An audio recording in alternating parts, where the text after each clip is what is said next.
Alhamdulillah Rabbil Alamin. Assalatu wassalamu ala ashrafil anbiya'i wal mursalin wa ala alihi wa ashabihi ajma'in. Wala hawla wala quwata illa billahil aliyil azim. Allahumma la sahla illa ma ja'altahu sahla wa anta taj'alul hazana idza syi'ta sahla. Rabbi shrah li sadri wa yassir li amri wahlul 'uqdatam min lisani yafqahu qawli. Amma ba'du. Pada segenap asatizah, para alim ulama, para imam majlis yang mulia ini, wabil khusus kepada para pelajar-pelajar UIA yang mengikuti daurah kitab Aqidah Salaf. InsyaAllah kitab dia ni, harap semua orang dah ada kitab tapi katanya belum sampai, ada yang belum sampai.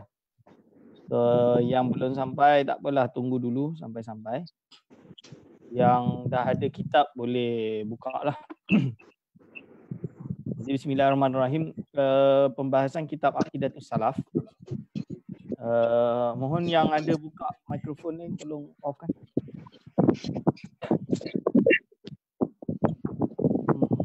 Mikrofon. Siapa-siapa yang ada buka mikrofon tolong off ya.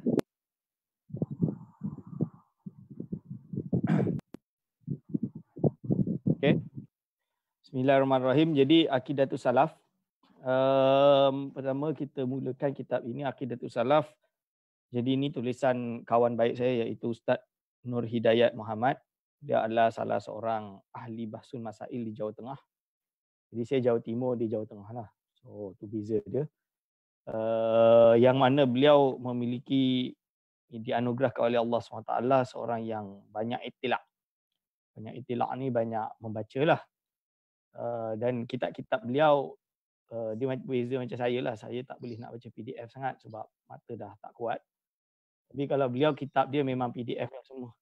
Rata-rata kecuali kitab-kitab yang ada dijual di Indonesia. Tapi beliau baca awal sampai akhir. Itu kebiasaan beliau. Jadi akhirnya kitab ni dikarang. Dan kenapa dikarang? Jadi kitab Aqidatus Salaf ni dikarang kerana golongan Salafi pada hari ini klaim bahawa mereka lah mengikut Salafus Saleh. Mengikut para sahabat dan mengikut Rasulullah SAW. Dari dulu mereka akan kata, kita buat apa nak bermazhab kalau dalam amalan lah. Kita ikut kepada Al-Quran dan Sunnah dah cukup. Maka dalam akidah pun mereka kata, buat apa nak pendapat ulama-ulama ini, kita ikut Rasul dan sahabat dah cukup.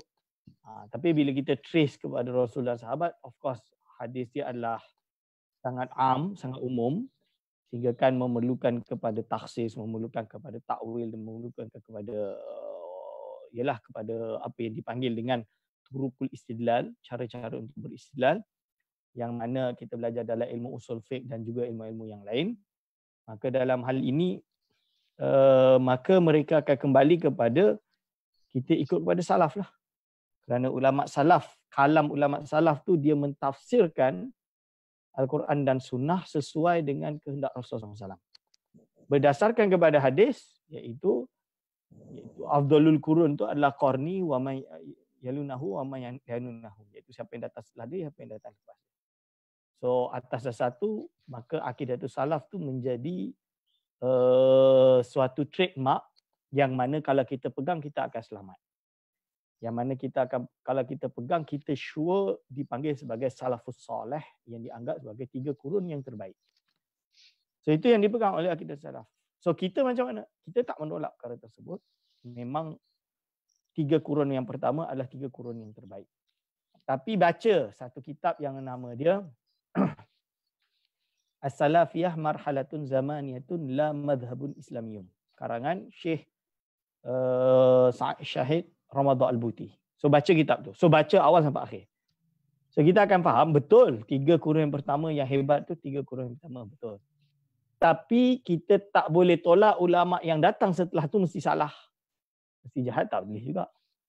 Sebab bi umumil lafzi, dengan umumnya lafaz, iaitu al-ulama warasatul anbiya. Ulama ni pewaris Nabi. Dan yang kedua, kita kena iktiraf 3 kurun pertama, kurun yang hebat ini, ada tokoh-tokoh yang merosak Islam. Betul ke tidak? Abdullah bin Sabah yang mencetuskan Syiah, golongan Khawarij muncul di kurun yang pertama Hijriah. Mu'tazilah muncul di kurun kedua Hijriah. Nampak? Mu'tazilah.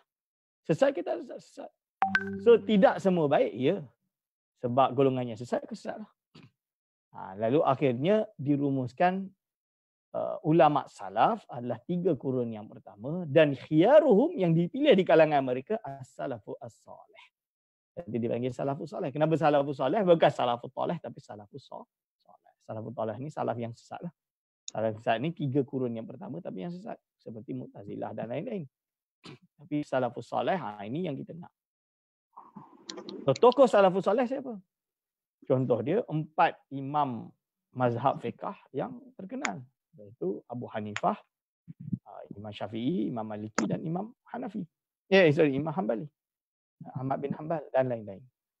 So lepas tu diperbincangkan, okey kita nak berakidah dengan mereka lah. Maka datanglah golongan Salafi ini mengeluarkan tesis yang banyak. Manhajul Aqidah indal Imam Asy-Syafi'i. Manhajul Aqidah indal Imam Malik dan lain-lain. Banyak kitab. Ada 3-4 lah. Kalau Ahmad bin Hanbal tak cakap lah. Aqidatus Safar, Aqidatus Salaf, Imam Ahmad bin Hanbal Namuzajan. Itu contoh yang dia bagi. So semua klaim kepada salaf. Jadi apakah betul itu salaf? Itu the question dia. Apakah betul itu salaf? Maka banyak ulama-ulama Arab sebenarnya dah jawab dalam kitab-kitab. Bahkan imam termasuk yang terawal menjawab isu ni adalah Imam Abu Hasan Asy'ari dalam kitab-kitab dia Maqalatul Islamiyin. Bukan Maqalatul Islamiyin. Kalau nak terima bukan Maqalatul Islamiyin, dia ada bab akidah yang disebut Aqidatus Sunnah. Ahli Sunnah. Pendek je akidah tu. Yang mana isi dalam akidah tersebut jelas-jelas tafwid. Lalu kalau bukan Imam Abu Hasan Asy'ari, maka kita ada ulama iaitu Imam Al-Baihaqi yang mengarang kitab Al-I'tiqad. Kitab tersebut dah dicetak. Boleh baca. Dan kitab tersebut jelas. Dia akidah salaf. Okey. Dan lain-lain. Lalu of course nanti perbincangan tak itu bukan salaf. Inilah salaf yang sebenar ni yang macam inilah dia menolak takwil lah. Inilah salaf sebenar. Menolak takwil. Berarti orang yang takwil ni sesat. Maka yang kita kena pegang apa? Kita kena tetapkan sifat contoh dia. Akhirnya ustaz ini salaf lah. Maksud ulama kata tak, ini tafwid. Salaf tu tafwid bukan isbat. Lalu perbincangan tentang isbat muncul. Maka nak tak nak Ustaz Nur Hidayat dia pun karang kitab ini untuk menjawab semua persoalan tersebut. Yang mana dia nukil dari kitab direct, kita panggil sumber primer, prime. Sumber prime. Jadi bukan apa yang disebut oleh Salafi lalu kita ambil kita letak, bukan. Kita nukil terus, kita kaji teks tersebut. Kita fahami teks tersebut dan kita tengok. So itu apa yang akan saya buat dalam kelas ini. Kelas ini dijangka kita boleh selesaikan pada hari raya. Kalau tak boleh hari raya, kita sambung lepas hari raya. Dan kalau sampai terpaksa 1 Jun, kerana 1 Jun kita semua kena masuk kuliah. Kan? 1 Jun masuk kuliah kan? 1 Jun masuk kuliah, maka nanti kita akan buat kelas malam mungkin 2 hari sekali atau macam mana kita tengok. Sampai khatam lah. Hanya sahaja tidak semua lafaz, maksudnya tidak semua komentar Ustaz Nur Hidayat kita akan baca. Tu adik-adik boleh baca sendirilah. So saya akan banyak membaca lebih kepada dia punya teks Arab yang dia nukil. Okey, boleh faham? Teks Arab yang dia nukil ini yang kita kaji. So kitab ini disusun dengan 3 bab pembahasan yang penting. Bab pertama adalah isbat, tafwid dan takwil. Sebab ini adalah kononnya titik pemisah antara Ahli Sunnah wal Jamaah dengan yang bukan Ahli Sunnah wal Jamaah. Bagi mereka, Asy'ariyah sesat kenapa? Dia orang takwil. Asy'ariyah je takwil. Dia lupa Asy'ariyah ni pendapat dia ada 2, iaitu takwil dengan tafwid, wa kullun nasin ahama tashbiha awihu afawi wa tanziha. Dan kalau menurut saya lah kajian lebih dalam, kita boleh katakan 3. Iaitu takwil, tafwid dan juga ismun li sifat. Yang akan saya uraikan. Saya tak ingat dalam ni ada ke tak ada. Tapi insya-Allah kita akan uraikan. So ini adalah bab yang pertama. Bab yang kedua adalah membahas tentang pembahasan Allah wujud tanpa tempat dan arah.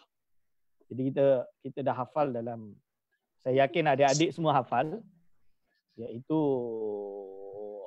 dalam kitab Ummul Barahin, itu Allah SWT qiyamahu binafsihi ay la yaftakiru ila mahallin wala mukhassisin.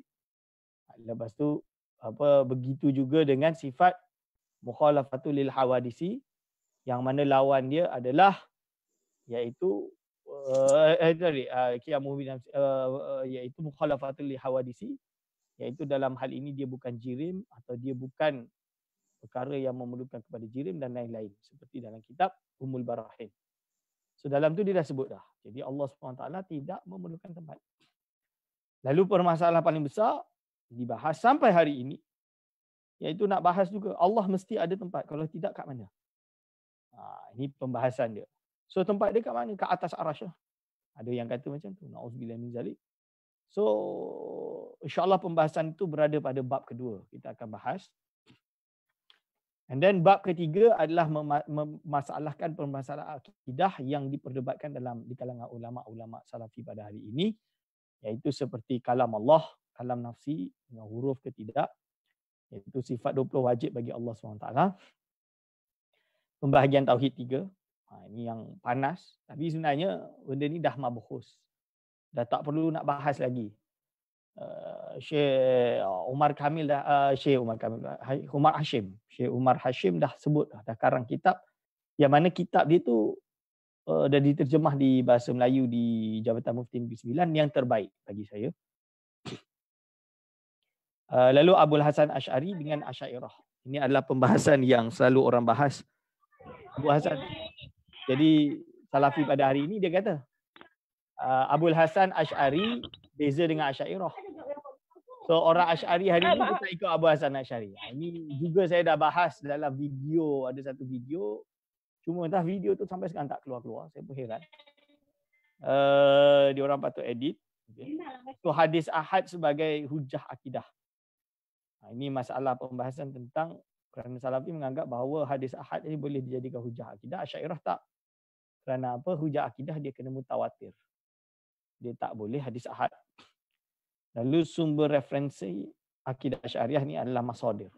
Jadi sebab tu kalau saya, masadir ni nombor satu lah yang kita bahas. Okay. So itu adalah 3 bab yang pertama yang akan dibahas dalam pengajian kitab ini. Kitab ni tebal. 400 lebih muka surat. Saya harap khatam lah. Tapi kita setiap lafaz kita akan baca, tak. Kerana dia ditulis oleh orang semasa yang hidup sama zaman dengan kita. Maka kita akan baca kepada ibarat-ibarat yang penting sahaja. Okay, bismillahirrahmanirrahim. Qala mu'allif rahimahullah wa nafa'ana bihi wa bi ulumihi. Amin. Jadi kita buka kata pengantar ni, kata pengantar ni mukadimah dia lah. Dia punya prolog dia. Bahasa yang betul tu prolog dia.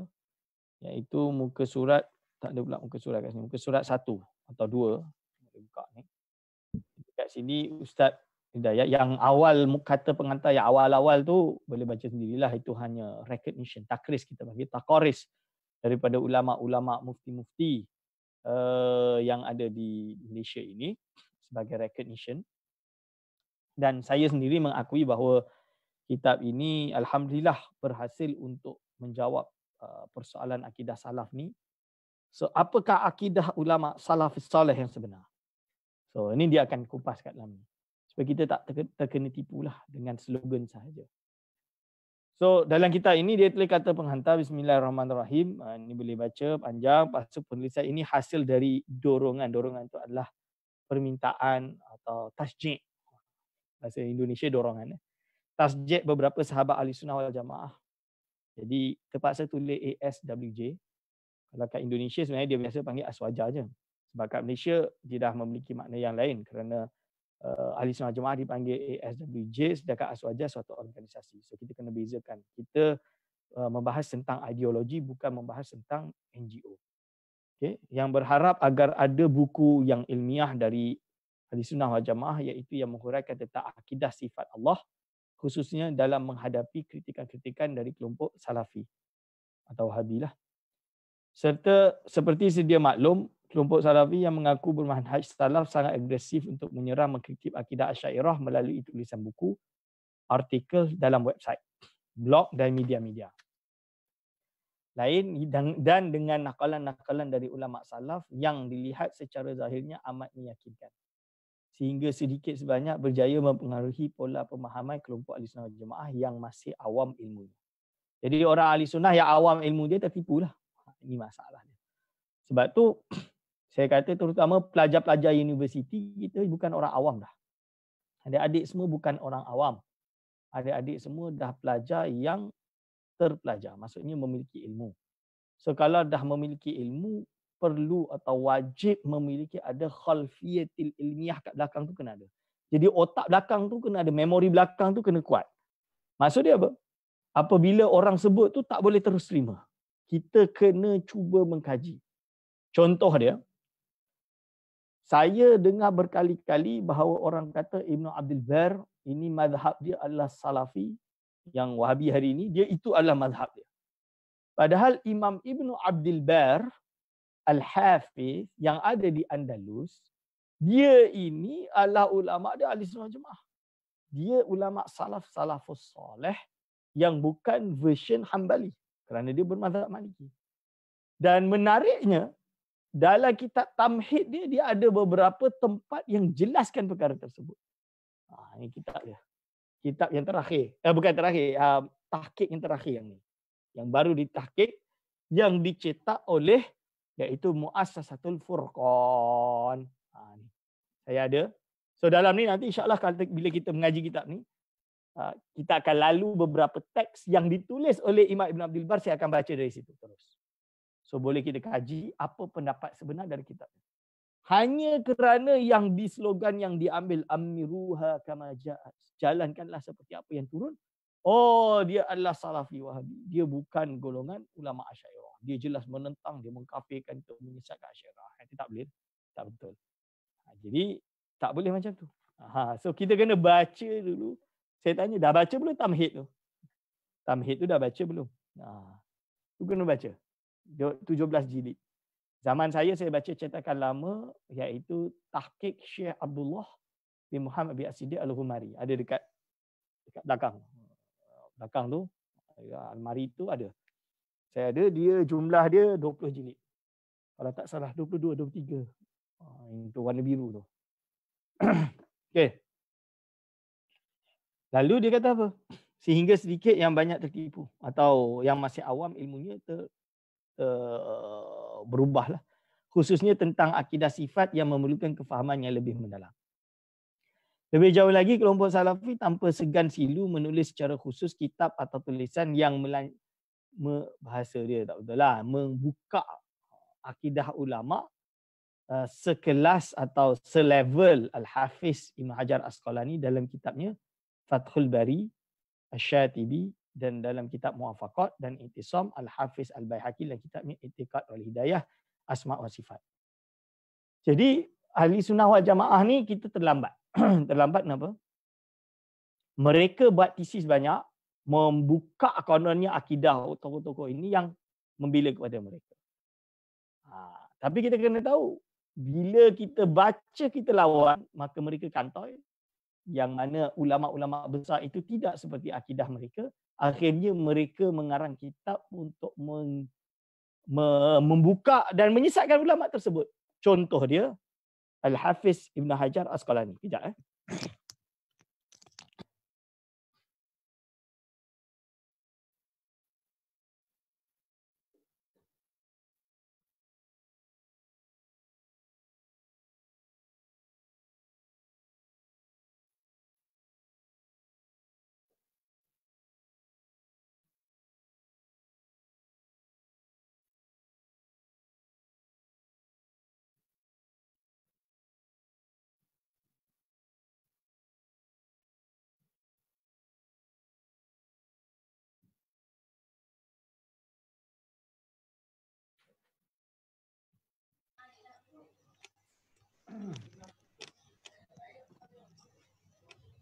Okey, ni saya ambil kitab ni. Sorry, lambat sikit. Contoh dia, mereka mengklaim bahawa Al-Hafiz Ibn Hajar Asqalani, Sahibul Fathil Bari, adalah ahli sunnah wal jamaah dan syarah Bukhari dia dipakaikan sebagai muktamad. Menariknya bila almarhum seorang yang alim tapi dia salafi lah, Syekh Abdullah bin Bas, Syekh bin Bas lah kita panggil, nama dia bin Bas. So dia baca kitab tu dari awal sampai akhir. Jadi perlafaz. Kitab Fathul Bari disalin juga oleh murid-murid dia. Lalulah beberapa pembahasan akidah. Maka ada ulama atau murid dia mempertikaikan. Ya Syekh, kita kan kembali kepada salafus soleh. Lalu bagaimana dengan mukhalafat akidah ni? Akhirnya dia terpaksa mengkritik. Kritikan dia dikumpulkan oleh murid dia atau murid kepada murid dia, Abdul Rahman bin Nasir Al-Barra nama dia. Yang mana dia tulis Ta'liqat alal mukhalafatil al-aqadiyah fi Fathil Bari Syarh Sahihil Bukhari. Nampak kita? Ni ada dalam internet. Kalau adik-adik beli kitab Fathul Bari cetakan baru, dia akan letak kat footnote. Contoh dia. So dalam ni dia rot lah. Dia rot Imam Ibn Hajar semua masalah akidah yang bertentangan dengan mazhab mereka, dia rot. Ini yang dimaksud menelanjangi. Itu bahasa dia. Jadi rot. So sekarang saya tanya, akidah siapa? Akidah kita ahli sunnah wal jamaah yang mana dipegang oleh majoriti ulama yang dipanggil dengan golongan Asy'ariyah dan Maturidiyah. So siapakah ulama Asy'ariyah Maturidiyah? Imam Ibn Hajar Asqalani bukan Asy'ariyah Maturidiyah. Pertanyaan dia, apakah dia bukan? Tolong matikan mikrofon ya. Okey. So kalau kita boleh faham perkara ni, jadi sebab itu kita kena meneliti kembali. Dan kenapa saya buat pelajaran akidah Islamiah dan Usuluddin untuk SEM ini, kewajipan fardi atau assignment fardi, personal assignment adalah dengan mengkaji tokoh tadi, dan saya suruh baca dari turos dia, dari tulisan dia, uraikan. Tak kisahlah macam mana, tapi baca dan uraikan. Kenapa? Supaya kita nak ada yang kita panggil dengan sumber premier atau prime source dia. Kita ambil dari terus kitab dia. So ini yang kita maksud. Okey. So jangan terikat dengan mereka. Korang baca dan korang nilai. Contoh dia Imam Asy-Syatibi. Imam Asy-Syatibi ini kononnya dia inilah yang kuat melawan bid'ah dalam kitab Al-I'tisam. So dia sebut dalam ni. Tapi berapa banyak pengkaji kita, terutama di UIA, pelajar-pelajar lah yang duk klaim duk bid'ahkan ini, yang dah baca kitab Al-Muwafaqat dari awal sampai akhir. Tu saya tanya. Berapa banyak yang baca ngaji kitab Al-Muwafaqat? Yang lagi best, berapa banyak orang duk komentar, bagi cakap lah. Oh, kita maqasidus syariah. Berapa banyak orang baca kitabul maqasid dalam kitab Muwafaqat tersebut. Ini contoh dia. Berapa banyak? So kalau kita baca dalam kitab Muwafaqat, cetakan saya yang terbaru adalah sebanyak 7 jilid. Hari itu dekat UIA, saya dah bawa balik. 7 jilid. Dalam tu jelas-jelas akidah dia akidah Asy'ariyah dan dia seorang sufi. Ini Imam Asy-Syatibi yang berada di mana? Berada di Granada. Granati kan, Granada. Saya dah pergi dah.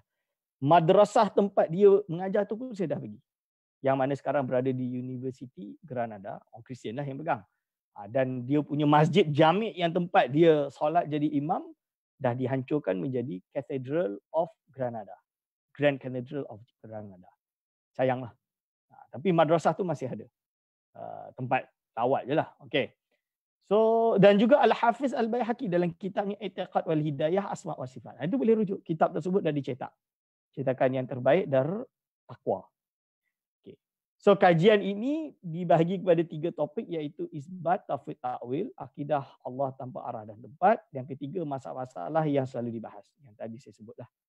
Harapan besar saya semoga dengan kehadiran buku ini dapat memberi manfaat kepada kaum muslimin serta mampu menjadi rujukan yang sahih dan objektif bagi pengkaji akidah Ahlussunnah wal Jamaah.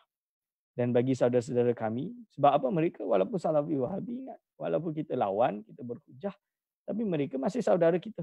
Tentu dia kata saudara-saudara kami, Salafi Wahabi, semoga kehadiran buku ini menjadi debat ilmiah dan gerbang pemikiran yang lebih mencerahkan dan lebih terbuka bahawa maklumat boleh saja datang dari orang lain walaupun berbeza keyakinan. Jadi, at least hiwar. Hiwar tu ada dan kita bincang ilmiah, kita bahas macam dalam kelas saya lah. Dalam kelas saya jelas kita open, siapa nak tak setuju tak ada masalah.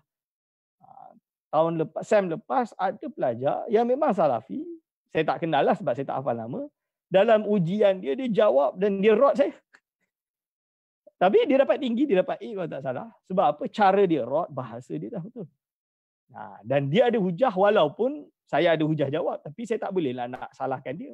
Sebab dia belum sempat dengar hujah saya. Tapi hujah dia kuat tak? Hujah dia kuat, maka saya terima. So kita jangan sebab dia berbeza lepas tu kita dah tak boleh duduk bersama. Tak, kita boleh. Masalah yang paling besar kalau kita berbeza pendapat, kita berbincang, kita berbeza, lepas tu dekat belakang mula troll orang, hentam orang, itu dah salah. Kan? Itu dah tak betul lah. Kalau macam tu saya tutup lah. Dah mula memburukkan dari orang, tak boleh lah. Itu saya tolak lah. Tapi kalau cakap umum, itu bab lain. Kita melawan ideologi, bukan zat orang. Okey, lepas tu dia mukadimah. Ini baru mukadimah yang betul. Perbezaan ideologi hampir merangkumi keseluruhan bab dan tajuk penting dalam perbahasan akidah. Akan tetapi perbezaan paling penting dan sentiasa tajam dalam pelbagai diskusi ilmiah adalah kajian tentang sifat-sifat Allah atau lebih spesifiknya tentang sifat-sifat Allah yang mutasyabihat atau sifat-sifat Allah yang hanya ditetapkan dengan nas-nas Al-Quran dan hadis. Tadi panggil sifat khabariyah. Serta istiwa, nuzul, yad, wajah, ain, sak, usbu' dan lain-lain. Dan sedikit menyentuh kepada sifat-sifat Allah yang ditetapkan dengan nas dan logik atau akliyah. Seperti sifat ma'ani, kudrah, iradah, ilmun, hayat dan seterusnya. Jadi benda itu yang disepakati, so dia orang tak nak bahas lah banyak. So yang lebih banyak dibahas adalah masalah tadi. Contoh dia seperti yang ikut kelas saya, kitab Ummul Barahin, kan saya ada baca dalam kitab At-Tauhid Saleh Fauzan Al-Fauzan, dia sendiri kata bahawa tafwid itu adalah sesat. Misalan dia. So Salafi dan Wahabi merasakan bahawa manhaj dan akidah mereka adalah mewakili manhaj Salafi atau Salaf serta menuduh secara terbuka bahawa mazhab majoriti umat Islam iaitu Asy'ariyah Maturidiyah sebagai mazhab yang sesat. Sebab itu mereka pakai hadis iaitu orang-orang yang huraba ini adalah ada kelebihan, ada untung atau mendapat ialah dibahagiakan oleh Allah SWT. Orang yang huraba. Itu betul, majoriti Sawadul A'zam berpegang pada Asy'ariyah Maturidiyah. Okey. Sehingga muncul kenyataan dari sebagian ulama Salafi bahawa Asy'ariyah adalah ahli sunnah, Asy'ariyah adalah ahli sunnah kecuali dalam masalah sifat-sifat Allah. Seperti yang terjadi dalam kitab ni. Dalam kitab ni dia kata Ibnu Hajar Asqalani ahli sunnah wal jamaah illa fi hadhil masail. Dan ini bukan masalah dia saja, semua ulama kena. Semua ulama kena. Okey, hakikat sebaliknya. Salafi hanya manipulasi dan cuba memonopoli nama salaf. Jadi kononnya salaf mereka sahaja. Kerana akidah mereka terbukti tidak sejalan dengan akidah salaf. Kerana apabila kita korek, tak sejalan dengan akidah salaf. Contoh dia apa? Akidah Imam Abu Hanifah. Imam Abu Hanifah salah ke tak? Salah. Tapi adakah dia kata bahawa kalam Allah ini bersuara berhuruf? Tak. Saya ingat lagi waktu saya master lah di Casablanca, Hasan Sani. So master saya itu memang lecturer dia kebanyakan Salafi. Dan pelajar dia lebih dari separuh Salafi. Salafi. Kawan-kawan saya semua. Yang menarik dia orang tahu ya saya ni Sufi. Dia orang tahu. Sampai ada sekali debat dengan saya tu, man anta? Anak Aiman. Dia kata, la. Mahya akidah tu kah? Dia kata, akidah Islamiyah. Ada jawab macam tu lah. So saya pusing. Tapi dia tahu, cuma dia debat. So sekarang saya kata, saya jawab simple. La anta salafi? Taban. Dia kata, nahnu salafiyun. Dia kata, kami semua salafi. Okey. Yani man huwa salaf? Man alladhi ya'ish? Yani orang yang 'asha fi salasatil qurun al-ula. 3 kurun yang awal, yang pertama, yang terawal. Lepas tu okey. So Abu Hanifah wah min ulama salaf. Oh, taban. Dia kata macam tu. So saya kata, qala Ibn Taymiyah, yani kalam Allah ni bersuara dan huruf yang qadim. Ittafaqna? Na'am. Mada qala Abu Hanifah? Al-Quran kalam Allah yang bukan makhluk, bukan bersuara. Bukan berhuruf. Boleh baca dalam kitab. Ada lafaz dia tu saya tak ingat, saya dah pernah baca dalam Fiqhul Akbar. Bila dia dengar tu dia kata anta la ta'khudh kalamahu. Jangan kau ambil kalam dia. Lakin khudh min Rasulullah SAW mubasyarah. Tukar pula. Tadi kata Abu Hanifah salaf, sekarang pindah balik ke ulama ke Rasulullah SAW. Ni macam mana ni? Rasul dia tak cakap benda ni, dia tak bahas. Sabda dia tak membahas benda ni secara terperinci. Kalam yang am, yang umum tidak boleh diihtimal kepada sesuatu yang khas kecuali ada qarinah. Kecuali ada am yang ada mukhassis untuk mentakhsiskan dia. Akhirnya baru boleh am itu jadi mukhassas. Am yang makhsus kena ada mukhassis. Ingat kalau kita belajar dalam usul fiqh. Adik-adik terutama yang berada dalam syu'bah fiqh wa usulihi kan belajar usul fiqh. Kalau belajar usul fiqh cuba baca. Cuba baca usul fiqh, kitab usul fiqh. Ini kena faham. Okey, itu contoh dia. Mereka sebenarnya memahami manhaj dan akidah salaf melalui analisis dan pemikiran Ibn Taymiyah dan pengikut-pengikutnya. Ini yang sebenarnya. Sebab itu ulama sekarang tak panggil mereka sebagai salafi. Tapi memanggil mereka sebagai Taimiyun. Taimiyun sebab apa? Ikut Ibn Taymiyah. Walaupun kita kritik Ibn Taymiyah, cuma kalau adik-adik tanya mazhab saya tentang Ibn Taymiyah, saya kata akhir hayat dia taubat. Walaupun ada orang kata tak, ini bukti dia tak taubat. Saya pun ada bukti buka dalam kitab Najmul Muhtadi, selesai dah. Saya ada kitab tersebut. Mana kitab dia? Okey. Sementara Imam Ibn Taymiyah sendiri selain didakwa mempunyai kecenderungan tajsim di dalam sebagai penyambung, dianggap sebagai penyambung lidah firqah sebahagian dari kelompok-kelompok dalam mazhab Hambali, betul, pada kurun keempat dan kelima Hijriah yang dipelopori oleh Ibnu Hamid, Qadhi Abu Ya'la dan Ibnu Sahuni yang mendakwa diri mereka sebagai salafi pengikut Imam Ahmad, akidah Ahmad bin Hanbal. Atau kalau kita panggil mereka sebagai Hasyawiyatul Hanabilah. Kita faham Okey. Pada masa selanjutnya, akidah ketiga-tiga ulama Hambali ini mendapat kritikan dan bantahan keras. Dapat kritikan dan bantahan keras. Okey. Dari ulama-ulama terkemuka dalam mazhab Hambali sendiri. Sebelum lagi ditambah tuduhan kepada Ibn Taymiyah bahawa beberapa fahaman akidah beliau sama dengan akidah kaum Karamiyah. Karamiyah, kita kenal akidah Karamiyah. Melalui tangan dingin, iaitu maksud dia sebab dia yang memaksakan, Syekh Muhammad bin Abdul Wahhab An-Najdi. Ideologi salafi yang pernah disebarkan Ibn Taymiyah dan beberapa anak muridnya sebelum terus wujud hingga kini. Sebab itu kalau pergi ke Madinah, Universiti Madinah, kawan saya cakaplah yang belajar di sana, bahawa di Madinah tu iaitu kitab At-Tauhid Muhammad bin Wahhab tu wajib hafal. Atau siapa yang hafal ni dia anggap alhamdulillah. Itu. Sampai macam tu. Samalah. Kita juga Asy'ariyah juga. Siapa yang tak hafal Ummul Barahin ni dia anggap nakis lah, kena hafal. Itu maksud dia. Itu maksud dia. So akhirnya menurut catatan sejarah Syekh Ahmad Abu Zahran, tak payah bacalah, boleh faham. Boleh baca sendiri. Jadi kita kena, Ibnu Jauzi menulis ila akhirih, Ibnu Jauzi sendiri dari kalangan Hambali untuk rad golongan Hasyawiyah, maka dia tulis tentang rad tentang masalah daf'u syubhati talbis, kalau tak salah. Daf'u syubhat tu. Dia ada tulis sekarang kitab tersebut. Setahu saya ARG dah terjemah, tapi tak tahu kenapa tak cetak lagi. So ini dia kitab Ibnul Jauzi. Dia dari kalangan Hambali sendiri. Lepas tu Ibnu Syahin Al-Hambali sendiri kata seperti yang diriwayat oleh Imam Ibnu Asakir, rajulani salihani buliya bi ashabi su Ja'far bin Muhammad wa Ahmad bin Hanbal. Ini yang selalu saya sebut. Ada dua rajulani salihani. Bulia dicuba oleh Allah dengan pengikut bi ashabi su. Di atba'i su, dengan pengikut-pengikut yang su, iaitu Ja'far bin Muhammad dan Ahmad bin Hanbal. Jadi pengikut-pengikutnya yang mengkeruhkan nama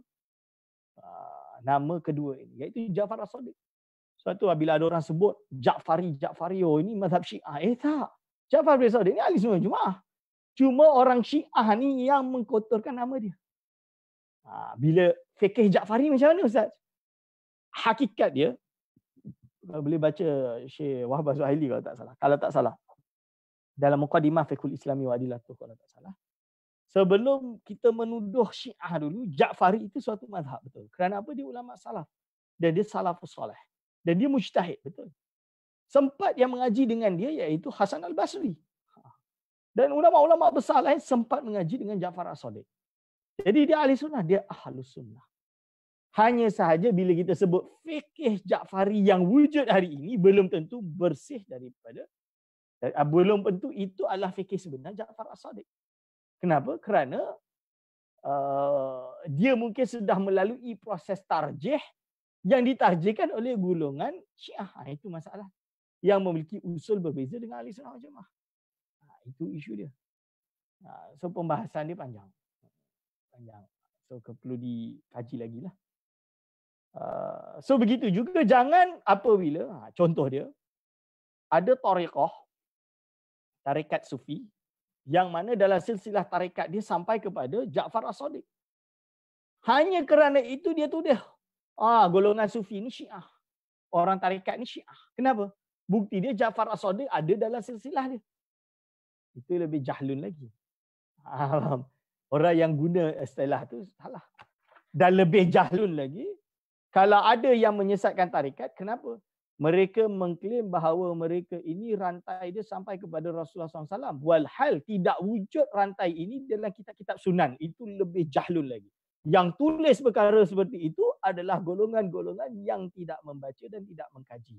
Kalau ada yang tulis macam ni dijadikan hujah, awal-awal dah kena tolak. Jadi tak ilmiah langsung. Kalau memang tak ada dalam sunan seperti itu, maka hadirin wa hadirah hafizakumullah, kita mengaji kitab-kitab sanad, sahabat ni semua kena buang lah. Tak ada dalam sunan. Mana ada silsilah tu dalam sunan? Betul? Tak ada dalam sunan. Contoh dia apa? Kitab-kitab hadis. Mana ada sunan? Kitab itu sendiri tidak ada silsilah dia dalam sunan. Tapi itu sahabat. Sahabat ni apa? Kita menerangkan rantaian ilmu. Itu dipanggil dengan silsilah. Golden chain. Ini kena faham. So golden chain ni tentang sanad. Memanglah tak perlu disebut dalam kitab sunan. Ini kena faham bab ini. Itu. Jadi kalau saya baca kadang-kadang kertas kerja yang mengarut-mengarut macam tu memang nak kena ketuk lah. Kalau ia tulis bagi hujah-hujah yang pelik. Maksudnya, ini boleh faham, Ja'far Sadiq dan Ahmad bin Hanbal. Iaitu mereka ini telah dirusakkan. Iaitu oleh pengikut-pengikut yang tersesat, yang jadi sesat. Iaitu seperti golongan Mujassimah dan Syiah Rawafid. Okay. Seperti umat Islam khususnya dalam memahami akidah sifat, iaitu kepercayaan kita tentang, itu maksud dia bukan akidah sifat khabariyah, maksud dia akidah yang berkaitan dengan sifat khabariyah terpecah kepada 3 golongan. Iaitu kelompok yang pertama adalah kelompok Ahlus Sunnah wal Jamaah yang moderate dan adil. Menetapkan apa yang ditetapkan oleh Allah dan mentazihkan Allah dari sifat-sifat manusia. Sifat yang menjadi kekhususan jisim, iaitu boleh membawa kepada jisim, serta mentazihkan dari setiap sifat-sifat kekurangan yang muncul di dalam fikiran kaum musyabbihah. Kelompok ini menghimpunkan antara metod isbat dan tanzih. Mereka menolak fahaman kaum Mu'attilah yang menafikan sifat Allah dan menafikan Allah dari sifat-sifat yang dia sifatkan pada dirinya, dan juga menolak fahaman kaum Mujassimah Musyabbihah yang memaksudkan sifat-sifat Allah dengan batil. Sebahagian ulama menyebut kelompok ini menetapkan hakikat tambahan majaz dalam memahami sifat Allah. Okay. Kelompok kedua iaitu kaum Mu'attilah dari kelompok Mu'tazilah, Jahmiyah dan lain-lain. Ini Mu'attilah, iaitu mereka tidak tunduk pada nas dan meninggalkan akal atau logik. Ulama telah menolak akidah dan fahaman mereka. Maksud dia menafikan sifat. Kalau Mu'tazilah dia tak nafikan semua, dia ada bahagian sifat yang dia nafikan. Tapi ada Mu'attilah Jahmiyah dipanggil, golongan Jahmiyah, yang memang mengatakan bahawa Allah tidak bersifat. Ini boleh buka dalam kitab ni. Al-Farqu Bainal Firaq. Ini Asy'ariyah. Okey. Lalu kelompok ketiga adalah kaum Mujassimah Musyabbihah yang hanya tertumpu pada zahir-zahir nas, literal. Dia pegang kepada nusus zahirah sahaja dalam Al-Quran dan Sunnah. Mereka memahami nas tidak seperti yang difahami salafus salih dan ulama-ulama besar Ahlussunnah wal Jamaah. Iaitu mereka buruk dalam interaksinya terhadap nas dan membuang akal jauh-jauh. Akal dah dibuang, lepas tu cara dia berinteraksi itu dah tak betul. Ini menurut Ahlussunnah wal Jamaah dah tak betul. Iaitu dipanggil dengan musbit, nanti kita sebutlah tentang isbat. Oleh kerana itu ulama menyesatkan mereka dan bahkan mengkafirkan yang ghulu dari kalangan mereka. Dan pembicaraan dalam buku ini bukan tentang kaum Mu'attilah dan Mujassimah kerana kesesatan mereka telah nyata. Yang dibicarakan dalam buku ini adalah fahaman-fahaman yang memperlihatkan kembali sebahagian akidah kaum Mujassimah dan lalu dinisbahkan kepada salafus salih. Dan khusus hal perdebatan tentang sifat musyabihat, nama Ahlussunnah Jamaah kini menjadi tertularlah, direbutkan oleh dua kelompok. Jadi akhirnya sebab ni semua nak claim Ahlussunnah Jamaah. Of course lah. Yang seperti saya sebut berkali-kali, tidak ada dalam dunia ni orang nak mengaku bahawa produk mereka nombor 2. Semua orang mengaku produk mereka nombor 1. Betul tak? Okey. Kelompok pertama adalah kelompok yang besar, majoriti ulama dan pelbagai bidang tercatat termasuk dalam kelompok ini adalah 3 keluarga besar, iaitu golongan Ahlul Hadis, dipanggil dengan Asariyah Hanabilah. Yang kedua iaitu yang di antara ciri-cirinya dalam nas-nas mutasyabihat, sifat khabariyah adalah mereka mengikuti golongan atau metodologi tafwid, menyerahkan makna kepada Allah sebagaimana akidah salaf. Kemudian Asy'ariyah Maturidiyah dan sebahagian darinya juga bermanhaj tafwid dan majoriti dari mereka memilih takwil. Jadi wahadir hafizahullah. Kalau faham ini, cuba lihat kalam yang pada hari ini diorang cetak sendiri kitab ini, iaitu Lawami'ul Anwar. Dalam kitab Lawami'ul Anwar karangan As-Safarini Al-Hambali. Dia kata Ahlus Sunnati wal Jamaah, Ahlus Sunnah wal Jamaah salasu firaqin, ada 3 firaq. Al-Asariyah, Asari. Sebab itu ada Wahabi hari ini tak nak panggil mereka sebagai Wahabi, tak nak mereka panggil mereka sebagai Hambali pun, tapi Asari. Contoh dia yang bermazhab Maliki, lalu mereka panggil diri mereka sebagai Asari. Asariyah wa imamuhum Ahmad bin Hanbal radhiyallahu anhu. Wal Asy'ariyatu wa imamuhum Abul Hasan Al-Asy'ari rahimahullah. Wal Maturidiyatu wa imamuhum Abu Mansur Al-Maturidi. Tengok. Imam As-Safarini Al-Hambali sendiri menisbahkan bahawa Asy'ariyah dan Maturidiyah sebagai ahli sunnah. Golongan Salafi pula kata bahawa Ustaz, Asariyah Imam Ahmad bin Hanbal tu Asy'ariyah, ahli sunnah wal Jamaah. So Ustaz salahlah bila keluarkan Wahabi ini daripada ahli sunnah wal Jamaah. Tunggu. Maksud Asariyah ini seperti apa? Itu kita akan bahas dalam kitab ini. Mendefinisikan Asariyah itu siapa?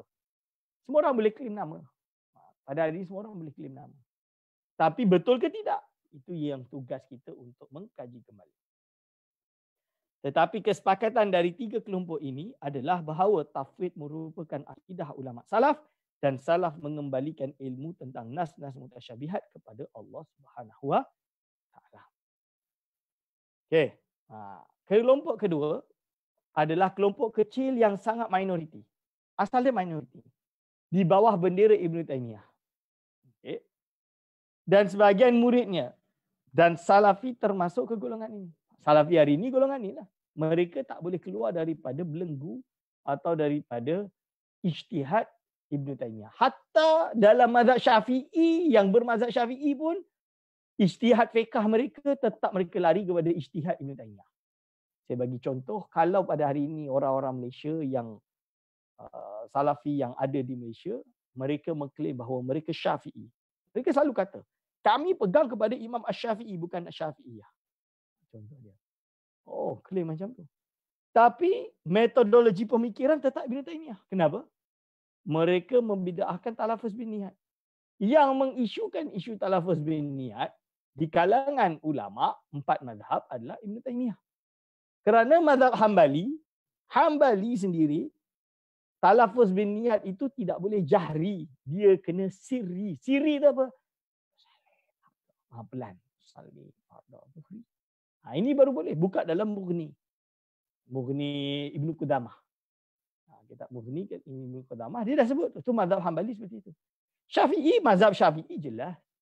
Imam Syafi'i, dia tak bahas lah. Sebab Imam Syafi'i zaman itu tidak diisukan. Tapi metodologi itu jelas. Buka dalam kitab Usul Fiqh. Contoh dia mukhtasar.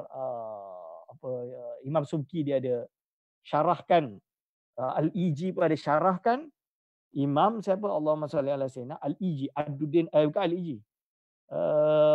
Imam Ibn Hajib dia ada mukhtasar usul kalau tak salah, mukhtasar tentang usul fiqh. Mukhtasar tentang usul fiqh, dalam tu dia ada membahas tentang kaedah iaitu apa nama dia, Allahumma salli ala sayyidina Muhammad, tentang ihtimal la yatimu al-wajib illa bihi fa huwa wajib. Bila bahas perkara tersebut, so kita imagine kalaulah dengan talafuz bin niat perkara yang wajib ini boleh tertunaikan, iaitu meletakkan niat dalam hati ketika takbiratul ihram Allah dan habis kepada ra', maka perkara yang membantu perkara yang wajib tentulah baik. Sunnah. Sebab itu dihukum sunnah. Boleh nampak tu? Jadi ini dibahas dalam kitab tersebut. Jadi kita kena faham. Tiba-tiba datang hari ini talafuz bin niat itu dianggap kotor. Sampai dia kata sesat dan lain-lain. Ini dah tak boleh lah bila dia hentam perkara tersebut. Ini dah melanggar mazhab Syafi'i. Siapa yang mereka ambil untuk hentam masalah ni? Ternyata golongan atau tokoh yang diambil adalah ijtihad Ibn Taymiyah dalam kitab Majmu' Fatawa dia. So hancurlah. Sebab tu saya kata tak boleh. Kita kena apa? Kita kena apabila kita kaji, kita kena insaf. Kita kena insaf dari segi macam mana? Kita kena, kalau betul nak ikut salafus soleh, kita baca semua teks salafus soleh. Jangan baca dari Ibn Taymiyah. Yang mana tak boleh, tak akan boleh hidup. Kerana salafus soleh sendiri dah bermazhab waktu itu. Betul ke tidak? Imam Asy-Syafi'i dia ada murid nama dia Imam Al-Buaiti, Imam Muzani. Imam Buaiti, Imam Muzani ni ulama salaf. Mereka pun bertaklid. Taklid dengan ijtihad lah. Dipanggil dengan mujtahid madhab. Ini kena faham. Ashabil wujuh. Imam Mawardi dan lain-lain. So ni pembincangan dia panjang. Yang sebahagian muridnya dan salafi termasuk ke golongan ini. Mereka menisbatkan diri kepada salaf dan bahawa salaf dalam nas-nas mutasyabihat menetapkan sifat khabariyah sesuai dengan makna lughatnya yang hakiki, yang hadir dalam fikiran orang-orang yang mendengarnya. Itu akan dibahas nanti. Inilah salah dia dekat sini. Okey. Kelompok pertama tidak menerima sikap kelompok kedua yang mendakwa diri mereka mengikut pengajaran salaf dan bahawa pemahaman akidah mereka justru menjatuhkan tajsim.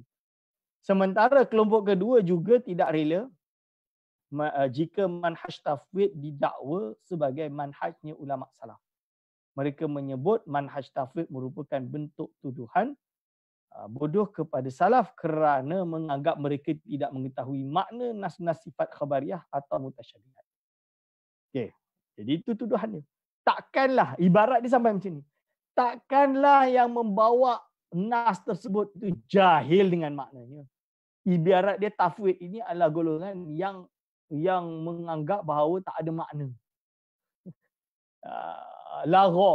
Allah ini berfirman dengan sesuatu yang lagha. Itu bukan kata lagha, bukan. Kita kata hanya Allah SWT yang mengetahui maknanya. Dalam Quran jelas. Itu dalam Quran tu, nanti kita akan bahas. Yang saya dah syarahkan dekat dalam slide saya lah dalam kelas akidah. Akidah Islamiyah dengan Usuluddin. Dah ada pembahasan. Oh, bukan akidah Islamiyah, Usuluddin. Siapa yang masuk kelas Usuluddin, bahas tersebut dah bahas. Atau buka dalam kitab ni lebih lengkap. Okay. Jika kita menyelidiki dengan lebih teliti masalah-masalah di atas yang diperselisihkan oleh dua kelompok tersebut, ada yang dalam derajat khilaf lafzi. Yang tak penting lah. Khilaf lafzi sahaja. Yang tak menyebabkan perlu kita keluarkan dia ahli sunnah jemaah. Okay. Ada yang memang sampai pada taraf khilaf hakiki. Iaitu tetapi tidak sampai pada tuduhan sesat atau bahkan tuduhan fasik. Tetapi juga diakui ada sedikit khilafiyah yang pada dasarnya kita tidak boleh menutup mata darinya. Iaitu dah sampai keluar daripada ahli sunnah jemaah seperti soreh dalam tajsim. Walaupun dari beberapa petunjuk menunjukkan bahawa mereka uzur kerana sulitnya membicarakan masalah ini, artinya tidak sepatutnya jatuh dakwaan kafir. Ringkasnya, perdebatan kedua kelompok di atas adalah pada titik masalah apakah salaf melakukan tafwid atau isbat. Pembahasan kita sekarang, salaf ini tafwid ke isbat? So itu adalah tahrirul mahallin niza' dalam pembahasan. Salaf melakukan takwil atau tidak? Dan dalam buku ini insya-Allah saya akan, maksud dia Ustaz Nur Hidayat akan membuktikan bahawa yang benar dan sahih akidah salaf adalah tafwid dan tidak sedikit dari kalangan mereka yang melakukan takwil. Ini yang ketika saya sebut dalam kelas saya berkali-kali, tahu tak yang Imam At-Tabari sendiri itu takwil? Jadi saya debat dengan salah seorang guru saya lah, guru saya Salafi di Morocco. Dia ulama besar. Dan ketika saya debat dengan dia dan dia akui, dia terus awal-awal dia dah akui dan benarkan saya. Saya kata, ya Syekh, nama dia Syekh Alim Kabir. Dia ni pentasheh buku-buku yang dikarang oleh Syekh Nasiruddin Al-Albani. So dia ni murid Nasiruddin Al-Albani. So nama dia Belafridge. Terkenal. So Syekh Belafridge tu bukanlah debat dalam kelas lah. Saya tanyalah dia, ya Syekh, nama nadai atau tadai. Dah saya guna bahasa nadai lah. Sebab satu dalam kelas ni, bila kita mendakwa, iaitu as-salaf as-salih, khiyarul ummah lah sebagai pilihan umat. Summa, lalu kita ini nadai di anna ta'wil, yakni ta'wil ini atau melakukan ta'wil itu keluar daripada ahli sunnah wal jamaah. So, macam mana dengan ulama salaf seperti Imam At-Tabari alladhi yu'awwil fi tafsirihi, hal ta'wiluhu sahih am la? Lepas tu bila saya tanya tu, kawan-kawan saya Salafi angkat tangan, dia jawab. Dia kata, tak. Jadi Imam At-Tabari huwa faqat al-ard. Dia hanya mengarad. Arad ni apa? Menawarkan beberapa tafsiran. Tapi itu bukan akidah dia kata. Yang menariknya sebelum saya dapat jawab, sebab jelas dalam tafsir Tabari itu ada takwil yang dia buat. Banyak, bukan sikit, banyak. Ada kawan saya ada tulis lah dalam, dia ada satu dicetak kat Morocco tentang salaf punya takwil. Takwilus salaf. Takwilu ulama is-salafi salih. Something like that. Saya ada kitab tu tapi dah hilang sebab dia cetak sendiri. Semua hilang. Satu kelas lah yang buat tu. Dia tulis dia sama dengan saya lah. Kita berdua atau bertiga je yang Asy'ari lah dalam kelas tersebut masa. So dalam hal ini Syekh Belafridge tu sendiri dia jawab, ana la unkir. Dia kata, aku tak menolak, tak mengingkar bahawa ada di kalangan ulama salaf yang takwil. Bahkan banyak yang takwil. Dia kata, mislu at-Tabari. Nattafiqu ala zalik. Wala nukhrijuhu min ahli sunnah wal jamaah. Dia sebut, dan kami tidak keluarkan dia ahli sunnah wal jamaah. Oh, semua orang terkejut. Dia kata, betul. Aku akui perkara tersebut. Sebab itu, saya mentasjid kepada golongan salafi. Dia lah mentasjid kepada golongan salafi. Kita jangan hentam sangat ulama-ulama Asy'ariyah ni. Dia kata, apa dia panggil? Banting. Kalau bahasa Indonesia, banting setir lah. Bahasa Melayu, dia tukar U-turn lah. U-turn memang U-turn baik. Saya ingat lagi dalam kelas. Lepas tu dia baca kitab Badruddin Ibni Jamaah untuk rad Asy'ariyah. Yang ini kami rad, dia kata. So dia nak rad Badruddin Ibni Jamaah sebab Badruddin Ibni Jamaah waktu tu bila dia rad golongan tajsim yang seperti apa yang dia rad. Itu baru dia bahas. Waktu tu saya pertama mengaji kitab Badruddin Ibni Jamaah dan dia baca naskah yang dia diberi oleh Albani sendiri. Syekh Bela Fridge. Tapi yang saya suka dengan dia, walaupun saya berbeza dengan dia, dalam banyak hal, dia nak saya duduk, nak saya tanya dan nak boleh saya pertikaikan. Itu yang best. Tak ada masalah. Okey. Okey. Walaupun dari beberapa petunjuk menunjukkan bahawa mereka uzur kerana sulitnya membicarakan masalah ini. Artinya tidak sepatutnya jatuh dakwaan kafir. Maksudnya, ini adalah menjelaskan bahawa ini mazhab Ustaz Nur Hidayat. Dan saya, kita berbeza dengan Salafi, tidak menyebabkan kita hukum mereka kafir. Tak. Kalau golongan Ahbash, ini kena faham. Golongan Ahbash, mereka mengkafirkan Wahabi. Itu jelas. Dalam beberapa buku mereka, Ibnu Taimiyah ni kafir. Dan saya sarahatan melepaskan diri, bebaskan diri daripada Abdullah Harari ataupun Ahbash. Kita berlepas diri dari Ahbash.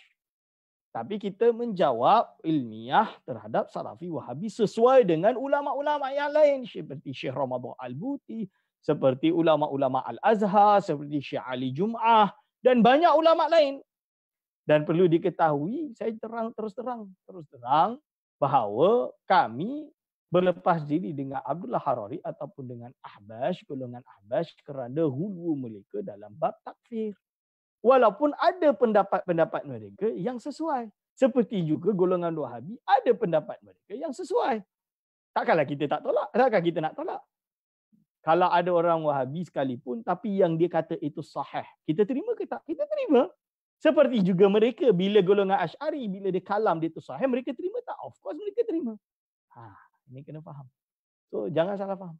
So jelas. Lalu jangan hanya kerana kalau ada orang dia ini banyak mengerot golongan Wahabi, lepas tu kita tuduh dia Ahbash. Itu pun tak betul. Itu adalah jahlun. Ahbash itu adalah golongan yang mengikut ijtihad Abdullah Harari Al-Habsyi. Kalau dia ikut dan dia ta'assub, berarti dia Ahbash. Kalau dia hanya nukil satu, dua, atau dia memuji sebagai tokoh, kerana Abdullah Harari, ini saya dengar terus daripada Dr. Muhyiddin bin Syekh Muhammad Awamah. Anak Syekh Muhammad Awamah. Waktu tu saya di Negeri Sembilan, saya tanya tentang Ahbash. Lepas tu dia kata, kita tak mengingkari keilmuan Abdullah Harari min nahiyah atau min haisu hifzuhu.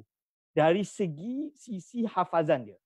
Kerana apa? Menurut riwayat, walaupun saya meragukanlah riwayat tu, tapi bila saya dengar dari lisan dia, saya terimalah. Sebab apa? Waktu tu depan bapak dia, Syekh Muhammad Awamah ada waktu itu. Dia kata sendiri, Syekh Abdullah Harari, mikrofon tutup. Syekh Abdullah Harari sendiri memang hafal Kutubus Sittah. Dia kata, Kutubus Sittah. Itu yang saya dengar. Cuma dia kata, tapi dia tergelincir kerana hulu dia dalam bab takfir dan lemahnya dia dalam ilmu kalam. Itu saya terkejut. Dia kata lemahnya dia dalam ilmu kalam menyebabkan dia hulhu dan akhirnya dia mudah mengkafirkan. Hatta ulama sekelas Imam Al-Ghazali sendiri dia tabdi' atau dia tadlilkanlah, dia tahzir, dia tahzirkan. Bahasa dia tahzir. Itu dia sebut. Dan waktu itu bincang dengan dia. So jadi saya terus terang. Dalam hal ini banyak ulama kalau pergi ke negara Arab, masalah ahbash ini perlu dihati-hati. Jangan sampai kita terjatuh dalam takfir. Mudah mengkafirkan sesama ahli sunnah wal jamaah. Atau mudah mengkafirkan golongan yang berbeza dengan kita seperti Wahabi. Tak. Ahli sunnah wal jamaah kita la nukafiru ahadan min ahli kitab. So message ini telah diterangkan secara jelas oleh Syekh Habib Omar. Habib Omar bin Hafiz. Habib Omar bin Hafiz boleh buka dalam, nanti saya hantar. Ada video dia yang mana saya yang tanya. Dan ini saya tanya terus daripada Syekh Ali Jumaah. Syekh Ali Jumaah saya tanya, ya Syekh, macam mana dengan Abdullah Harari ini? Apa bukan Abdullah Harari, Ahbash.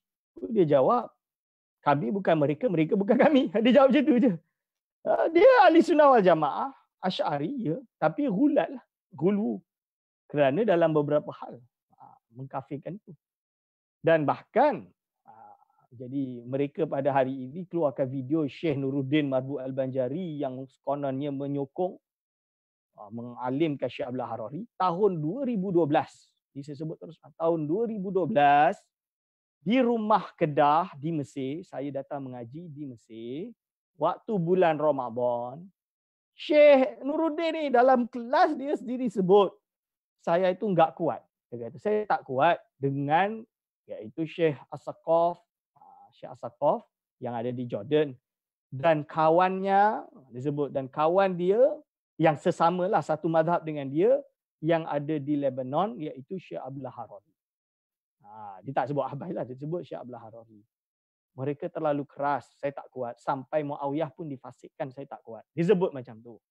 Walaupun kita akui ketegasan dan kealiman. Jadi video yang baru yang dia buat tu, kita kena faham. Guru saya, Syekh Nuruddin Marbu Al-Banjari, dia masih hidup. Boleh tanya benda ni. Dia jelas-jelas, dia sendiri, waktu video tu keluar, yang kedua tu, waktu itu mungkin kerana dia kena hentam, dihentam di Malaysia, menyebabkan dia menjawab mungkin agak sedikit kuat. Kerana apa? Kerana waktu itu dia dah kena hentam. So dia pakailah golongan semangat Ahbash ni, dia pakailah untuk hentam Wahabi. Tapi secara ilmiah, kes Muawiyah, kes yang lain-lain, itu mungkin kita tak ambil. Dia berbeza. Dan dia menolak. Dan ini yang jelas. Saya datang ke pondok dia tahun 2010. Di Bogor, sendiri. Dan memang dia sendiri kata, dia ada bagi kitab. Waktu itu murid-murid dia lah. Siapa entah nama dia. Masrur ke siapa. Masrur kalau tak salah. Murid dia. Dia sendiri waktu tu Syekh selalu pesan, kalau ini ambil yang baik, buang yang buruk. Bab takfir tu jangan diambil. Itu dia sebut. Okey. Ringkasnya perdebatan kedua kelompok di atas adalah pada titik masalah apakah salaf melakukan tafwid atau isbat. Salaf melakukan takwil atau tidak. Dalam buku ini insya-Allah dia akan bahas. Minta saya baca.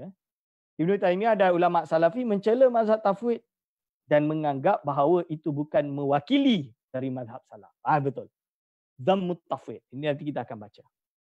Ulama untuk membuktikan tuduhan itu, Ibn Taimiyah menukilkan beberapa pernyataan ulama salaf dan memahaminya bahawa salaf melakukan tafsir pada beberapa nas mutasyabihat sesuai dengan makna zahir atau hakiki lughawi. Iaitu hakiki lughawiyah. Walaupun jika kita telusuri lebih jauh, Ibn Taimiyah juga tidak kukuh atau boleh dikatakan tidak konsisten kerana dalam beberapa nukilan seperti yang nanti akan saya nukilkan, beliau justru menukilkan pendapat ulama yang mengisyaratkan kuat bahawa manhaj salaf adalah tafwid. Menjelaskan jelas bahawa manhaj salaf adalah tafwid. Sama seperti dalam masalah tajsim. Dalam beberapa kitabnya. Kuat sekali beliau menyokong fahaman itu. Jadi dia ta'arud. Okey. Tetapi dalam pernyataan yang lain, beliau justru menunjukkan pendekatan sebaliknya. Iaitu tanzih. Membersihkan sifat-sifat jisim dari Allah. Sebab itu kita sebut Ibn Taimiyah ni memang alim kabir. Ini yang sebut siapa? Imam Syekh Abdullah bin Bayyah. Ini disebut dekat saya. Waktu saya duduk dengan dia, ngaji dengan dia dekat Rabat. Jadi dia setiap tahun akan datang. So cucu dia kadang bawa saya lah. So saya bahas kenapa Syekh Abdullah bin Bayyah ni Asy'ari tapi menukil banyak Ibn Taimiyah. Dia kata, Ibnu Taymiyah ini mujtahid fi asri. Dia sebut macam tu. Dalam fiqh tak payah sebut lah. Dia memang mujtahid. Dia kata, alim kabir. Kalau wa amma mukhalafatuhu fil aqidah. Kalau perbezaan di dalam bab akidah, iaitu yani kita barik minha. Kerana apa? Dia ini otak dia mausui, dia kata. Otak dia ni macam ensiklopedia. So fasa hidup dia tu pun panjang. Maksud dia ada macam-macam fasa hidup dia. So kita tak boleh kafirkan. So mana yang kuat kita ambil, mana yang buruk kita tolak. Dan ini pendapat Syiah Ahli Jumaah. Sama Syiah Ahli Jumaah pun sama. Ada beberapa hal ijtihad fiqhi yang Syiah Ahli Jumaah ambil pendapat dia. Boleh faham? Inilah yang kemudian menarik perhatian beberapa ulama berpendapat bahawa Ibnu Taymiyah memperlihatkan sikap saling berlawanan kontradiksi dengan antara yang lain. Jika kita meneliti lebih jauh, sebenarnya akar masalah khilafiyah akidah sifat Allah ada pada 4 titik persoalan penting. Khilafiyah antara mazhab isbat dan mazhab takwil terletak pada pertama, adakah majaz dalam Al-Quran? So majaz ni ada ke tak dalam Al-Quran? Nanti kita akan bahas. Kalau ulama dulu dia bahas sampai macam ni je. Kalau tak boleh ada majaz, al-jidaru yuridu ayyanqudha. Jidar yuridu ayyanqudha. Macam mana yurid tu? Ini masalah paling besar. Yurid takkan jidar ada yurid? Itu contohlah. Itu kita akan bahas lebih dalam. Lepas tu kerana takwil adalah bahagian dari majaz. Kedua, apakah peranan akal dalam masalah ini? Macam mana dengan akal? Wazifatul aqli. Kerana takwil adalah bahagian daripada ijtihad. Kemudian akar khilafiyah antara mazhab isbat dan mazhab tafwid terletak pada 2 hal. Pertama, masalah memahami kedudukan salaf dalam ayat atau hadis sifat. Kedua, tentang apakah sifat khabariyah termasuk mutasyabihat atau tidak. Okey, jelaskan tentang khilafiyah. Ini nanti kita akan bahas. Oleh kerana itu, insya-Allah ini dah saya baca. Kita akan mula insya-Allah pembahasan bab isbat, tafwid dan takwil pada besok hari insya-Allah. Kalau ada salah silap, macam mana ni? Ada Q&A ke tak ada ni? Okey, izin bertanya. Macam mana nak klasifikasi antara usul akidah dan furu' akidah? Adakah ada rujukan yang khusus yang menyeraikan perkara usul dan furu' akidah? Dalam kitab ni kita akan bahas nanti sikit dalam kitab ini. Apakah sifat khabariyah termasuk atau mutasyabih atau tidak? Tak, kita tak ada bahas. Tak ada bahas. So, masalah usul akidah dan furu' akidah, benda tu mungkin masih samar kerana dia masih berijtihad. Kita panggil ijtihad. Kalau ada golongan yang bagi dia, bila dia kata Allah SWT ini ada tangan, ada kaki, ini berarti dah jelas keluar. Kerana apa? Ini adalah usul akidah. Kita kena tengok dulu. Kalau perkara tersebut berlawanan dengan nas yang soreh, ini baru dipanggil usul dalam akidah. Contoh dia apa? Allah ada 2, Allah ada 3. Itu tak betul lah. Itu jelas-jelas usul akidah yang boleh menyebabkan kufur. Furu' akidah ni apa? Contoh dia, takwil ke tafwid. Ini furu' akidah. Tapi ustaz dia isbat. Ini usul akidah tapi tak boleh jatuh dalam takfir. Kenapa tak boleh jatuh dalam takfir? Kerana mereka salah faham kerana ijtihad mereka terhadap nas. Ini salah faham atau tersalah kerana ijtihad dia dalam nas tersebut. So tak boleh dijatuhkan kafir. Syubhat dalam nas. Ini yang disebut oleh Imam Ghazali dalam kitab Faisalut Tafriqah. So kalau nak list, susahlah saya nak list. Listkan furu' akidah apa sahaja itu boleh buka al-khilaf bainal asy'ariyah wal maturidiyah. Itu furu' akidah. Usul akidah listkan dia. Mahwa maklum min ad-din bidarrah dengan tidaklah. Itu je lah yang kita boleh. Itu masih susah. So nak list dia macam mana? Itu mungkin entahlah boleh buat mausu'ah. List apa yang usul tapi tidak jatuh kafir, apa yang furu' dalam akidah. Mungkin kita boleh buat macam tu. Kalau kitab khusus. Saya pun tak ingat kitab apa yang boleh bahas perkara ini secara lengkap. Okey. InsyaAllah jelas. Ada soalan lagi? Tak ada? Okey, partisipan 27. Saya dengar katanya 60 orang yang mengaji. 60 orang yang mengaji. So kalau 60 orang yang mengaji, sepatutnya kan ada 60 lah. Sebab 60 buku kan yang orang sumbang, ada 60 buku yang beli. So patutnya kehadiran kena upload kecuali ada yang pakai Facebook, saya tak tahulah. Tapi ingat insya-Allah kita niat istiqamah ngaji ni sebab apa? Ini orang sponsor buku ni. Buku ni dah lah ada orang sponsor. So kalau korang tak istiqamah ni namanya zalim kepada orang yang sponsor. Terutama pelajar UIA insya-Allah. Okey, so yang lain insya-Allah kita jumpa pada besok hari. Cuma saya nak pesan pada pelajar-pelajar UIA yang ada dalam kelas saya atau yang kawan kelas saya, insya-Allah kita mula 1 Jun kelas kita dalam untuk kelas UIA.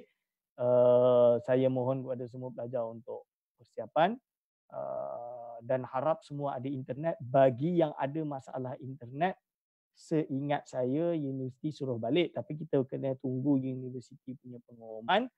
Hanya sahaja kalau tak boleh balik, kalau nanti tak boleh balik, saya mohon mereka cuba cari jalan untuk dapat internet. Cari jalan untuk dapat internet insya-Allah. Okey, kalau boleh cari sponsor lah untuk beli internet tu.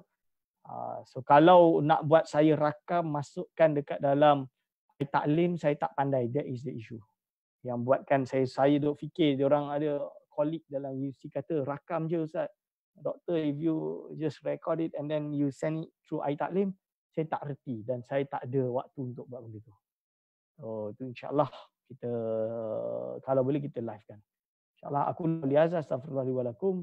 Wassalamualaikum warahmatullahi wabarakatuh.